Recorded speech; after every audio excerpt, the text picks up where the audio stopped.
50 ans de l'ESA, qu'ont-ils réalisé? ESA a réalisé sa propre éclipse solaire, revue à Starbase, Internet gratuit pour les vols d'Air France, Honda se met aux fusées, la Chine teste sa nouvelle capsule habitée et les lancements de la semaine. Bonjour à toutes et à tous, je suis Christophe Paget et bienvenue à Espace News pour votre revue spatiale hebdomadaire.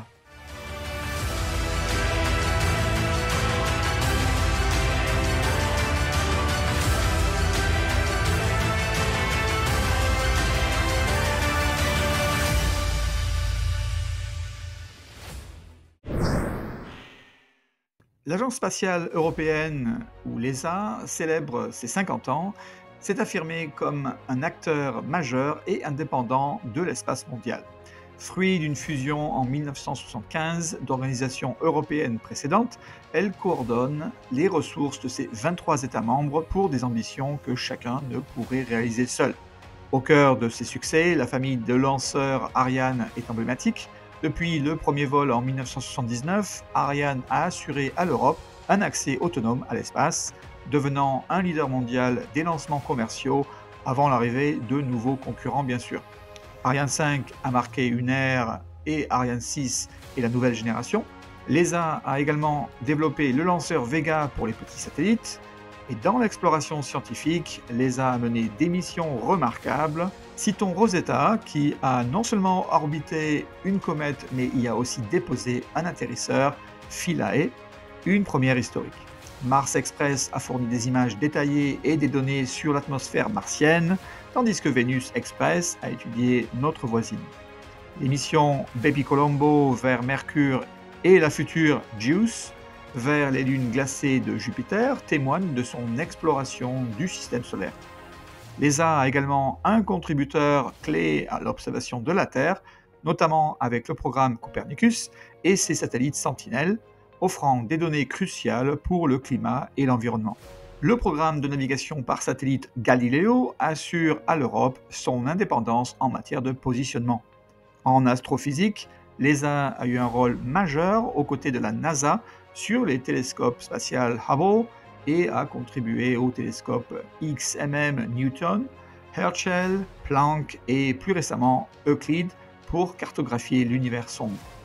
Les vols habités sont un autre pilier avec la participation européenne à la Station spatiale internationale via le module Columbus et les missions de nombreux astronautes européens. L'agence développe également des technologies de pointe dans les télécommunications comme Artemis ou ILAS et la sécurité spatiale, surveillance des débris, protection planétaire contre les astéroïdes. L'ESA cherche à renforcer son autonomie stratégique tout en diversifiant ses partenariats mondiaux pour maintenir la compétitivité et la compétence en Europe. Bravo à l'ESA pour 50 ans de leadership astronomique. Restons en Europe.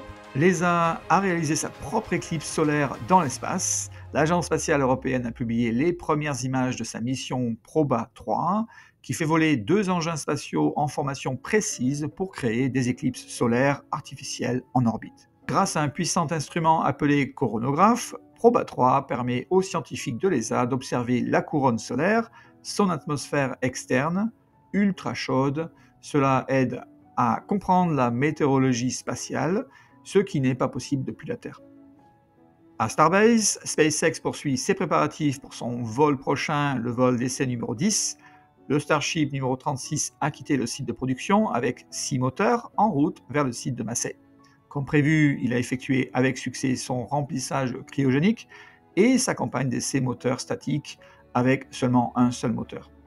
Cependant, lors du test cryogénique suivant, la fusée a explosé sur sa plateforme d'essai. Voici un contretemps pour SpaceX lors de son prochain essai en vol.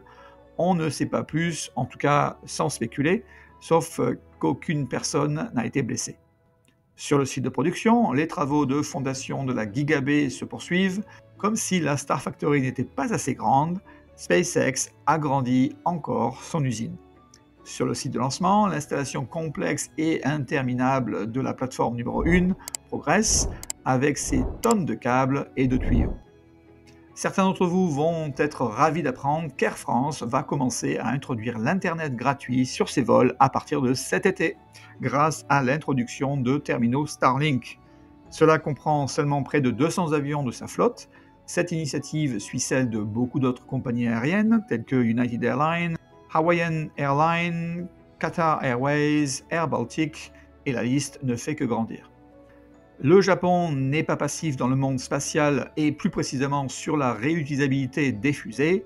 En effet, Honda a effectué cette semaine un test de décollage et d'atterrissage vertical sur un véhicule d'essai de fusée réutilisable. La fusée mesurait 6,3 mètres de haut et a utilisé un seul moteur pour atteindre une altitude de 271 mètres, avant de revenir se poser en toute sécurité sur le site grâce à des ailerons en forme de grille, comme pour le premier étage de la fusée Falcon 9.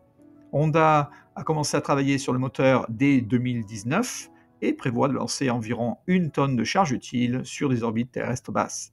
Bien que cette campagne d'essai de son prototype se déroule bien, Honda a mentionné qu'il prendra une décision en 2025 ou 2026 quant à un engagement plus poussé à investir dans le secteur spatial en fonction de l'analyse du marché et des performances de la fusée.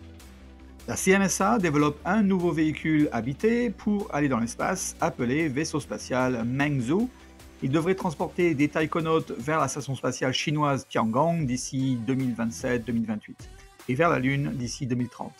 Cette semaine, la CMSA a testé le système d'abandon du Mengzhou, un système de protection des taïkonautes au cas de problèmes durant l'ascension de la Longue Marche 10.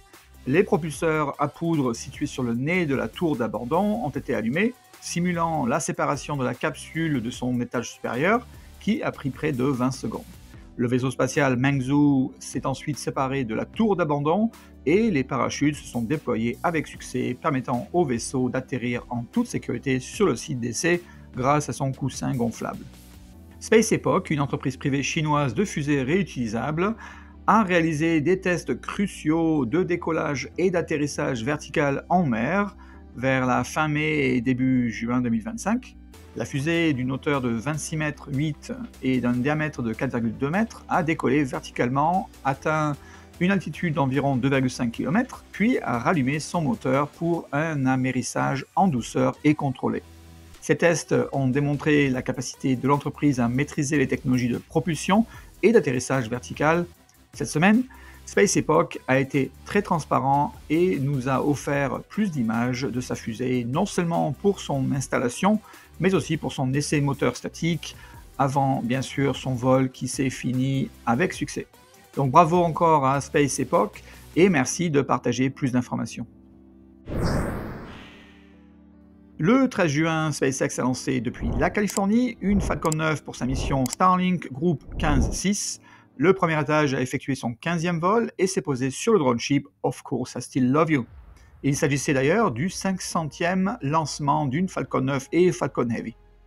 Il ne faudra pas longtemps avant que SpaceX ne batte le record de la longue marche avec 581 lancements et il reste encore du chemin à parcourir avant de dépasser la famille Soyuz avec plus de 1800 lancements. L'essentiel pour moi est que SpaceX a réutilisé 429 premiers étages, ce qui minimise l'impact environnemental. Plus tard dans la journée, SpaceX a lancé une Falcon 9 depuis la Floride pour une autre mission Starlink Group 12-26. Le premier étage a effectué son 21e vol et s'est posé sur le drone ship A Shortfall of Gravitas. Le 14 juin, CASC a lancé une longue marche 2D depuis la Chine pour sa mission Zhangheng 102.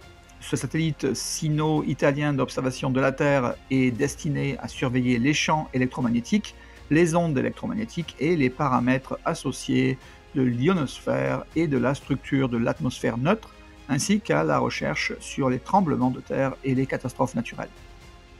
Le 17 juin, SpaceX a lancé une fusée Falcon 9 depuis la Californie pour sa mission Starlink Group 15-9.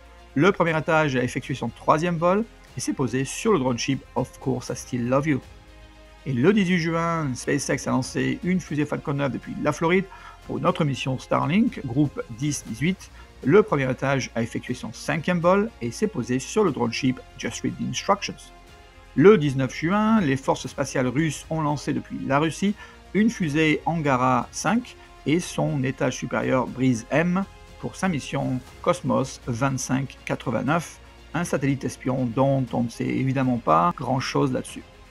En résumé, du 1er janvier au 19 juin 2025, 131 fusées ont été lancées avec succès. Sur ce total, 86 provenaient d'une entreprise américaine, 34 de Chine et 7 de Russie. Je vous quitte cette semaine avec des images en gros plan de l'orbiteur solaire de l'ESA, montrant pour la première fois les mystérieux pôles du Soleil, des régions qui nous étaient cachées depuis longtemps. Remarquablement, il a découvert que les champs magnétiques nord et sud y sont entrechevés. C'est le signe que le Soleil est au sommet de son cycle d'activité de 11 ans, au moment où ses pôles magnétiques sont prêts à s'inverser. Merci d'avoir regardé votre chaîne Espace News. À bientôt pour un nouvel épisode de votre Actualité spatiale.